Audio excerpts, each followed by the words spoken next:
طلع سفيان يا ربيعة.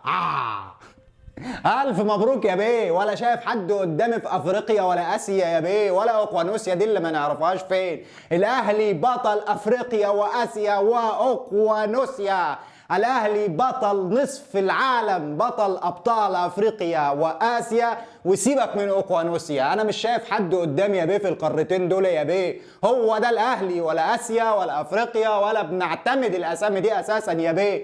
آسيا مين يا بيه؟ نسيتوا الاتحاد، نسيتوا الاتحاد السعودي، ونسيتوا الدحيل، ونسيتوا العين، ونسيتوا الهلال. العين لسه ما نسيناش الهلال، وما نسيناش الاتحاد، وما نسيناش الدحيل القطري. 4 و3 و1، والنهارده 3-0. طلع سفيان يا رحيمي. يا ربيعة بقى، او يا ياسر، او يا ياسر. ياسر ابراهيم ورامي ربيعة ما شمموش سفيان رحيم الكورة. سفيان زمانه دلوقتي بيبكي في الزاوية حزينا، وبيدعي على بيتسو وموسيماني، وبيقول ليه ما جبتنيش يا راجل؟ ليه ما جبتنيش مع الناس دي؟ ليه انا ولا عندي جمهور زي جمهور الناس دي، ولا عندي بطولات زي بطولات النادي الاهلي ده؟ انا كان نفسي العب في النادي الاهلي ده. حال سفيان رحيمي حاليا ودلوقتي حالا، بعد ان توج الاهلي ببطولة السوبر الافرو اسيوي، والبطل هو جمهور النادي الاهلي.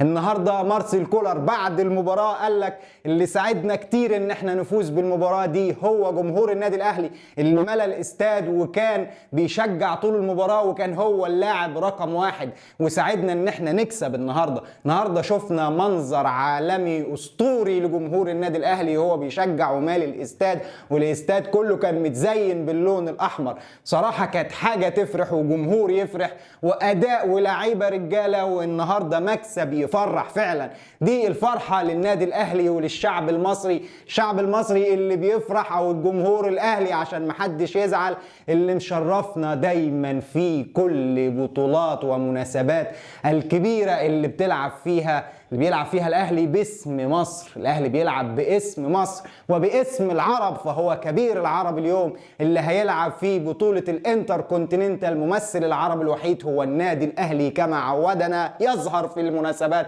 الكبيرة. هيكمل وهيلعب ممثل العرب في بلد عربي، وان شاء الله كأنه بيلعب في استاد القاهرة ووسط جمهوره، لان احنا هنلعب في قطر سواء نصف النهائي، ولو تأهلنا بإذن الله يا رب نلعب قدام ريال مدريد برضو في قطر. وحلم بيكبر وحلم بيعدي حدود افريقيا واسيا، وحلم كبير جدا ان انت تكون في النهائي قدام ريال مدريد، ومش بس تلعب اداء مشرف، لا باذن الله الاهلي يعمل حاجه. عايزين منكم كتير يا رجاله الفتره اللي جايه. ان شاء الله النادي الاهلي قدها باللي شفناه والاداء والرجوله اللي شفناها النهارده في الملعب. النادي الاهلي قادر يعمل كتير في بطولة الانتر كونتيننتال او كأس العالم للأندية بمسماها الجديد. ان شاء الله الاهلي النهاردة بعد ما فرحنا وطمنا على مستواه وعلى الاداء اللي شفناه وعلى المكسب الكبير الكبير الكبير، النهاردة النادي الاهلي طمنا جدا. بداية موسم مفرحة ومشرقة، وننسى احزان الماضي. خلاص الاهلي ما بيخسرش بطولتين ورا بعض، الاهلي ما بيخسرش ماتشين ورا بعض. الاهلي لما حد فاز عليه قال لك احنا بطل ابطال افريقيا. تعال شوف النهارده مين بطل ابطال افريقيا واسيا واوقيانوسيا ونصف العالم. الاهلي هو الاهلي يا ساده. العين الاماراتي لم يجد له مفر ولم يجد له مخرج من هذه المباراه، وكانه لم ياتي سفيان رحيمي ورفاقه. شكرا لكم، شكرا لكم، شرفتونا ونورتونا في بلدكم الثاني مصر، ولكن ما كانش ينفع تيجي في استاد الرعب في النادي الاهلي في مصر في استاد القاهره وعايز تعمل حاجه وعايز تفوز على النادي الاهلي. لا ما عندناش الكلام ده.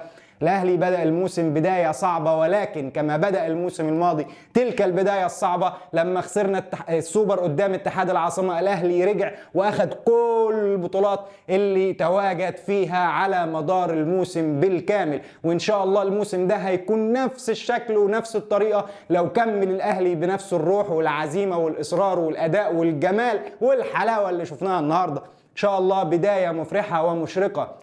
هنبدأ الدوري خلاص بعد كام يوم الاهلي هيلاعب سيراميكا كليوباترا في افتتاح الدوري، وان شاء الله دي تكون بدايه قويه، وفي شهر 12 هنلعب باقي البطوله. فباذن الله بعد ما الاهلي فرحنا كلنا ثقه، وكلنا ثقه في لاعبين النادي الاهلي وجهازه الفني وكولر. كولر النهارده اللي عرف يكسب المباراه وعرف من اين تؤكل الكتف حقيقي. الراجل حزم كريسبو وقرمش كريسبو وفاز عليه مكسب كبير، وكانت ممكن النتيجه تبقى اكبر واكبر. هنتكلم في فيديو تاني على اليوتيوب ان شاء الله على تحليل الماتش والاداء اللي شفناه النهارده، ولكن ده فيديو للفرحه، وجمهور الاهلي يستحق الفرحه. هو الاهلي اللي بيفرحنا.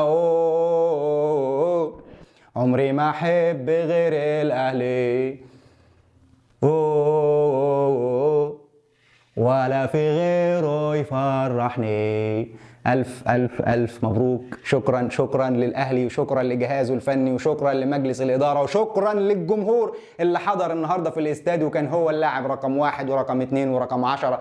ألف مبروك، تستحقوا الفرحة رجالة، وشرفتونا، وبطولة عن استحقاق وجدارة. شكرا لكل لعيب النهاردة لعب بشكل رجولي. شكرا لياسر إبراهيم ورامي ربيعة وأكرم توفيق وأسامة أبو علي وإمام عاشور ومروان عطية وكل اللعيبة، مش عايز أنسى حد، وحسين الشحات اللي منحسه معاه وكان هيجيب جون عالمي في ناديه السابق نادي العين، ولكن هو قال لك منحسه معايا بعد الماتش، بس عمل اداء كويس جدا. طاهر اللي عمل الجون تاني لامام عاشور، عمر كمال لما نزل وجاب ركله الجزاء، قفشه لما شاط ركله الجزاء ولعبها بشكل حلو جدا. كل اللعيبه مش عايز انسى حد، كانوا رجاله. الف مبروك يا رجاله، ومبروك لكل جماهير الاهلي العاشقه الحبيبه، العاشقه للنادي الاهلي في كل بقاع الارض.